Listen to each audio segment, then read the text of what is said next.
Hello friends, स्वागत है आप सभी का आज की एक और लेटेस्ट और फ्रेश क्लास में।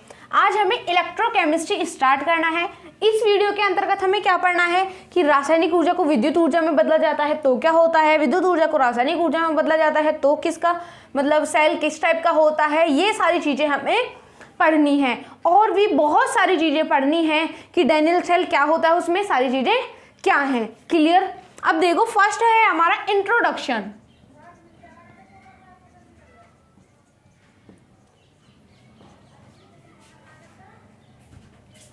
इंट्रोडक्शन में हमें क्या पढ़ना है, सबसे पहले देखो इलेक्ट्रोकेमिस्ट्री, ठीक है, जिसका मतलब है वैद्युत रसायन।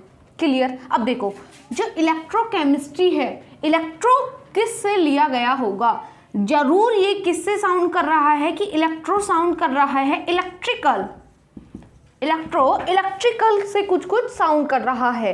यहाँ पे किसकी बात हो रही है, जब यहाँ पे वैद्युत रसायन की बात हो रही है तो हम इलेक्ट्रो को कनेक्ट कर लेते हैं या फिर मान लेते हैं कि वो इलेक्ट्रिकल एनर्जी को शो कर रहा है, इलेक्ट्रो शो कर रहा है इलेक्ट्रिकल एनर्जी को।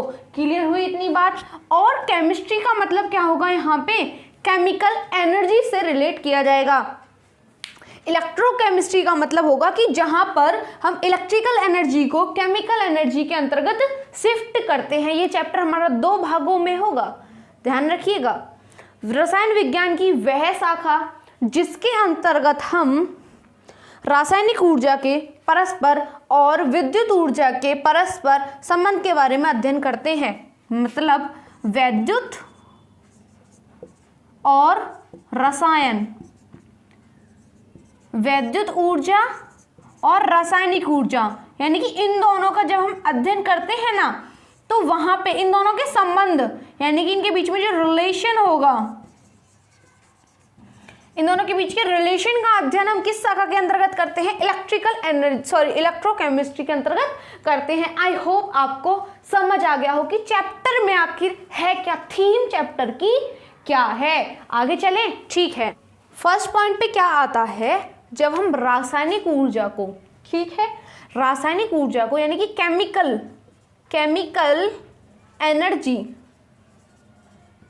जब हम केमिकल एनर्जी को कन्वर्ट करते हैं ना इलेक्ट्रिकल एनर्जी या फिर रासायनिक ऊर्जा को जब हम विद्युत ऊर्जा में रूपांतरित करते हैं, तो वहां पे हम क्या पढ़ते हैं, वैद्युत रासायनिक सेल, या फिर उसे हम बोल सकते हैं गैल्वेनी सेल, या फिर हम उसे बोल सकते हैं वोल्टिक सेल। यानी कि हमारा क्या मतलब है कि वोल्टिक सेल, रासायनिक सेल या फिर गैल्वेनी सेल, ये सभी क्या हैं, जब हम रासायनिक ऊर्जा को विद्युत ऊर्जा में बदलते हैं तो ये सारी युक्तियां हैं जिनके अंतर्गत ऐसी प्रोसेस हो रही होती है। एग्जाम्पल है इसका डैनियल सेल, जिसके बारे में थोड़ा थोड़ा आज हम पढ़ने वाले हैं और अगला नेक्स्ट क्लास में पढ़ेंगे। क्लियर? अब देखो, दूसरा आता है जब हम विद्युत ऊर्जा को रासायनिक ऊर्जा में बदलते हैं। विद्युत ऊर्जा यहाँ पे रासायनिक में हो रही है, यहाँ पे रासायनिक विद्युत में हो रही है, तो वहां पे हम कौन से सेल के बारे में बात करते हैं, वैद्युत अपघटनी सेल के बारे में बात करते हैं। किसके बारे में बात करते हैं, वैद्युत अपघटनी सेल के बारे में बात करते हैं। क्लियर हुई बात? आई होप आपको इतनी बातें अच्छे से समझ आई हो। आगे चले, ठीक है। अब देखो जो डैनियल सेल है, आपको याद रखना है, डैनियल सेल के अंदर लगेगा lawn concept, LOAN, lawn concept. Lawn concept के अंतर्गत क्या होता है, L का मतलब होगा लेफ्ट, O का मतलब होगा ऑक्सीडेशन, E का मतलब होगा एनोड, और ये होगा नेगेटिव। क्या होगा? नेगेटिव। क्लियर हुई बात? ये आपको याद रखना है। एक ट्रिक है कि हम याद रख सकते हैं कि डैनियल सेल के अंदर कौन सा कॉन्सेप्ट लग रहा है। डैनियल सेल के अंदर लग रहा है लॉन कॉन्सेप्ट। इसके अंतर्गत क्या करना है, लेफ्ट में तो ऑक्सीडेशन हो रहा होगा, जैसे कि यहाँ देखिए ये एक प्रोसेस हो रही है, यहाँ पे इस तरीके से कुछ यदि प्रोसेस है तो ये होगा लेफ्ट, ये होगा राइट। इतनी बात तो आपको पता है, ये होगा लेफ्ट, ये होगा राइट। क्लियर हुई बात? अब देखो जब ये लेफ्ट राइट होते हैं तब तो इसके अंतर्गत लेफ्ट में तो ऑक्सीडेशन हो रहा होता है, और एनोड, जो एनोड बनेगा हमारा वो क्या होता है, नेगेटिव होता है। वीडियो में लास्ट तक बने रहिएगा, पता चलेगा आपको एनोड कौन सी तरफ बनेगा। लेफ्ट में या राइट में, क्लियर। अब एनोड क्या होता है हमारा, नेगेटिव होता है। आई होप इतनी बात आप समझ चुके हैं। आगे चलें, ठीक है। अब देखो सबसे पहले हमें समझना है ऑक्सीडेशन के बारे में। ऑक्सीडेशन का मतलब क्या है, उपचयन या फिर बोल सकते हैं ऑक्सीकरण। क्या बोल सकते हैं, ऑक्सीकरण। ऑक्सीकरण के अंतर्गत क्या होता है, इसे हम कई तरीके से पढ़ते हैं कि या तो ऑक्सीजन का ह्रास हो, सॉरी ऑक्सीजन की वृद्धि, हाइड्रोजन का ह्रास, और इलेक्ट्रॉन क्या होते हैं, बाहर निकलते हैं। इलेक्ट्रॉन क्या होते हैं, बाहर निकलते हैं। इलेक्ट्रॉन का निकलना, जिस प्रोसेस के अंतर्गत ये होता है ना कि ऑक्सीजन का योग हो रहा है, हाइड्रोजन का ह्रास हो रहा है और इलेक्ट्रॉन क्या हो रहे हैं, बाहर निकल रहे हैं, उस प्रोसेस को हम क्या बोलते हैं, ऑक्सीकरण बोलते हैं। आई होप इतनी बात समझ आई हो। ये सारी चीजें आपको याद रखनी है। जब हम डैनियल सेल पढ़ेंगे या फिर वैद्युत अपघटनी सेल पढ़ेंगे तो उसमें ये सारे कॉन्सेप्ट्स यूज होंगे, इसलिए आपको इंट्रोडक्शन क्लास में ये सारी बातें बताई जा रही हैं। अब देखो हमें क्या पता है कि ऑक्सीकरण में क्या होगा, ऑक्सीजन का योग होगा, क्लियर हुई बात। हाइड्रोजन क्या होगा, कम, इलेक्ट्रॉन बाहर जाएंगे, इलेक्ट्रॉन बाहर जाएंगे। ओके, नेक्स्ट प्रोसेस होती है हमारी अपचयन की। कौन सी प्रोसेस होती है बच्चों, अपचयन की प्रोसेस होती है।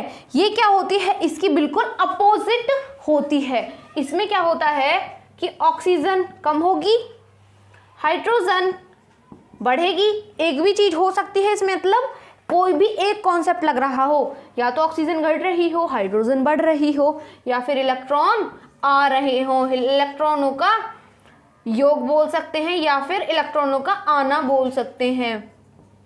तो वहां पे कौन सा कॉन्सेप्ट लग रहा होता है, अपचयन। वहां पे हम पढ़ते हैं, अपचयन के बारे में पढ़ते हैं। आई होप आपको इतनी बातें बिल्कुल क्रिस्टल क्लियर हो गई हैं। आगे चले, ठीक है, एक और वाइंड अप करते हैं, ठीक है। डैनियल सेल के अंतर्गत क्या होता है, सबसे पहले आपको याद रखना है लॉन कॉन्सेप्ट लगेगा। लॉन हम समझ चुके हैं क्या होगा, क्लियर। ऑक्सीकरण में क्या होता है, ऑक्सीकरण का दूसरा नाम अपचयन भी हो सकता है। ऑक्सीजन की वृद्धि हो सकती है, हाइड्रोजन का ह्रास हो सकता है, इलेक्ट्रॉन बाहर निकल सकते हैं। अपचयन के अंतर्गत क्या होता है, ये बिल्कुल उसका अपोजिट है। ऑक्सीजन नीचे जाएगा, हाइड्रोजन बढ़ेगा और इलेक्ट्रॉन का योग होगा या फिर इलेक्ट्रॉन आएगा। आगे चलें, या फिर आप बोल सकते हैं इलेक्ट्रॉनों का जुड़ना, क्लियर। आगे देखते हैं, अब डैनियल सेल के बारे में थोड़ा सा समझ लीजिए, फिर हम इसकी नेक्स्ट क्लास में आपको देखेंगे कि आखिर होता क्या है। सबसे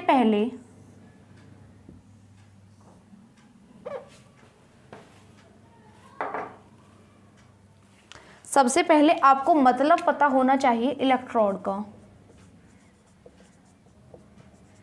कि आखिर इलेक्ट्रोड कैसे बनता है। सबसे पहले हमें क्या करना होता है, चलो इसे इरेज करते हैं। यहाँ पे देखो, यदि हमें इलेक्ट्रोड बनानी है, सबसे पहले क्या करेंगे, जिसकी इलेक्ट्रोड बनानी है उसी धातु की छड़ लेंगे,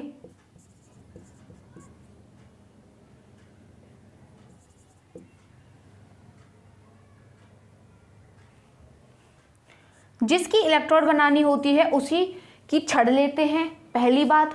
दूसरी बात, उसी का विलयन लेते हैं। यदि कॉपर की बनानी है तो कॉपर सल्फेट ले सकते हैं, या फिर ऐसा कोई भी विलयन ले सकते हैं जिसके अंतर्गत क्या आता हो, कॉपर आता हो। इतनी बात समझ में आई। ओके, सबसे पहली फर्स्ट बात क्या थी हमारी, कि आपको धातु की छड़ लेनी है उसी धातु की। दूसरी बात क्या है हमारी, कि हमें क्या करना है, उसी का विलयन लेना है। इतनी बात में समझ आई। ओके, आगे देखिए, फिर हमें क्या करना होता है, इस तरीके से यदि हम देखें, ठीक, ये देखो, इसमें क्या करना है, यदि हमें कॉपर और Zn दो लेने हैं, ठीक है, यानी कि Zn और कॉपर दो की हमें क्या बनानी है, छड़ बनानी है। एक पे एग्जांपल लीजिए, यदि कॉपर की बनानी है तो कॉपर की छड़ लेंगे, उसमें क्या कर सकते हैं हम, कॉपर सल्फेट मिला सकते हैं, CuSO4 मिला सकते हैं।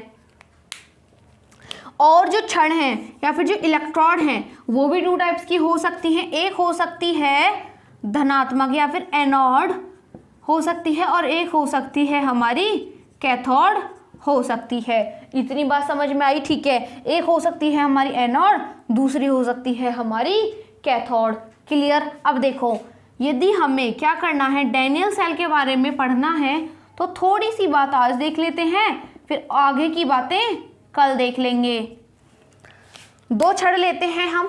क्लियर? अब फर्स्ट पे हम ले सकते हैं, इसको मान लिया हमने Zn और इसको मान लिया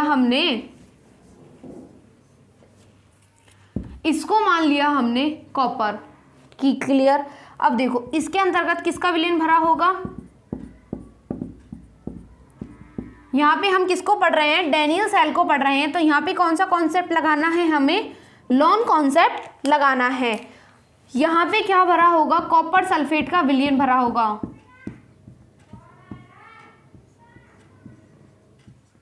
CuSO4, यहाँ पे भरा हो सकता है ZnSO4। देखा? सबसे पहले आपको क्या करना है, जैसा मैंने बताया बिल्कुल वैसा करेंगे। ZnSO4 CuSO4 भर दिया, यानी कि जो Zn है उसी से रिलेटेड, जो Cu है उसी से रिलेटेड। फिर क्या करेंगे, इसको आप थ्योरी में भी लिख लीजिएगा। और यदि आपको कलरफुल हैंड रिटन नोट्स चाहिए तो नीचे जो व्हाट्सएप नंबर शो हो रहे हैं वहाँ पे जाके आप व्हाट्सएप करेंगे और वहाँ पे एक लिंक आएगा, वहाँ से आप उसे जाके परचेज कर सकते हैं या बाई कर सकते हैं। फिर क्या करेंगे, आप इस तरीके से इन्हें जोड़ देंगे। किसके साथ में? एक वायर के साथ में। यहाँ पे हम क्या करते हैं, एक गैल्वेनोमीटर लगाते हैं। गैल्वेनोमीटर क्यों लगाया हमने? गैल्वेनोमीटर इसलिए लगाया, लिख लीजिए, गैल्वेनोमीटर इसलिए लगाया ताकि हमें पता चलेगा कि विद्युत धारा बह भी रही है या नहीं, विद्युत धारा किस धारा में बह रही है। यदि ये दिखाएगा यूं तो विद्युत धारा नहीं बह रही, यदि ये दिखाएगा ऐसे तो इस दिशा में है, यदि ये दिखाएगा ऐसे तो इस दिशा में विद्युत धारा बह रही है। I hope it's clear. ये बात आई समझ में? यहाँ पे गैल्वेनोमीटर लगाएंगे और साथ में आपको यहाँ पे लगाना होता है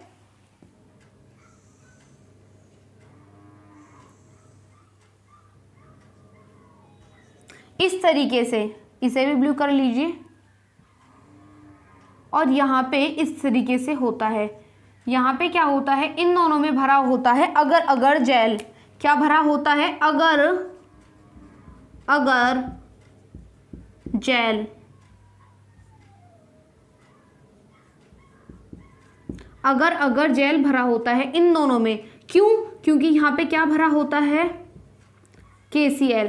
यहाँ पे भरा होता है हमारा KCl। KCl क्यों भरा होता है? KCl इसलिए भरा होता है ताकि यदि प्रोसेस रुक जाती है, वो हम सारी बातें आगे डिस्कस करेंगे कि यदि प्रोसेस रुक जाती है तो क्या होता है, ये KCl क्या करता है, अपना कमाल दिखाता है, प्रोसेस को आगे चलाता है। वरना तो क्या होगा, एक समय ऐसा आएगा कि जो प्रोसेस है वो रुक जाएगी, विद्युत धारा बंद हो जाएगी। यहाँ पे अगर जेल भरा होता है, यहाँ पे KCl भरा होता है। इतना ही प्रोसेस आपको कल याद रखनी है, इसके बाद हम आगे देखेंगे। अब देखो, एक बात और याद रखना कि यहाँ पे क्या होता है एनोड, यहाँ पे क्या होता है कैथोड। अब आप बोलेंगे कि जो Zn है ये एनोड ही क्यों बना, और जो कैथोड है वो Cu ही क्यों बना, या फिर Cu कैथोड पर ही क्यों है और ये एनोड पर ही क्यों है। यहाँ पे जो एनोड है वो नेगेटिव होगा और जो कैथोड है वो क्या होगा, पॉजिटिव होगा। या फिर आप बोलिए ये पॉजिटिव होगा या फिर ये नेगेटिव होगा। इस बात के लिए आपको देखनी होगी इसकी नेक्स्ट क्लास की आखिर क्या होता है कि Zn पॉजिटिव होगा या नेगेटिव होगा, Cu पॉजिटिव होगा या नेगेटिव होगा, और ये कैथोड और एनोड पर ही क्यों आए। यही हम आपके समाप्त करते हैं आज की क्लास। यदि आपको वीडियो पसंद आए तो वीडियो को लाइक जरूर कीजिएगा और चैनल को सब्सक्राइब किए बिना बिल्कुल भी मत जाइएगा। अपने फ्रेंड्स के साथ इस वीडियो को जरूर शेयर करें, क्योंकि यही एक ऐसा चैनल है जहां पे आपको हिंदी मीडियम के बच्चों को प्रॉपर एकदम सिस्टमेटिक वे में क्लासेस मिलती हैं और साल के एंड तक मिलती रहेंगी, लाइफ टाइम, जब तक हम चाहेंगे, मतलब जब तक हमारी कोशिश है लगातार होता रहेगा। आई होप आपको समझ आया हो। थैंक्स।